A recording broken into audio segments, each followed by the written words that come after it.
کہ یہ آیت مبارکہ اس موقع پر نازل ہوئی کہ جب اہل ایمان نے مکہ مکرمہ سے حبشہ کی طرف ہجرت کی۔ تاریخ اسلام میں جو اولین ہجرت ہے، یعنی جو سب سے پہلی ہجرت ہے، وہ ہجرت حبشہ ہے۔ یہ افریقہ کا ایک وہ علاقہ جس کو حبشہ کا نام دیا جاتا ہے، مکہ میں آقا کریم امام الانبیاء صلی اللہ علیہ وآلہ وسلم کی نبوت کے اعلان کے 5ویں سال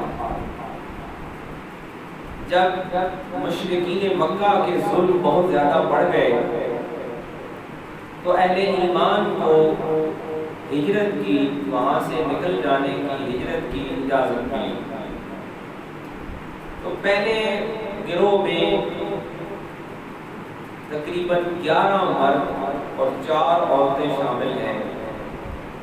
یہ وہ اولین اہل ایمان ہیں، اولین صحابہ کرام ہیں جنہوں نے دین اسلام کے لیے، اپنے ایمان کے تحفظ کے لیے، اپنے ایمان کو بچانے کے لیے مکہ سے ہجرت کی۔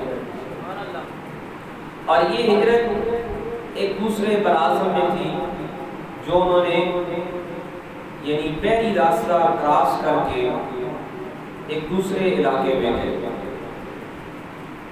اور یہ دنیا میں ایک انوکھی اور سب سے الگ اور منفرد مثال تھی کہ کوئی لوگ، کوئی انسان محض اپنے ایمان کو بچانے کے لیے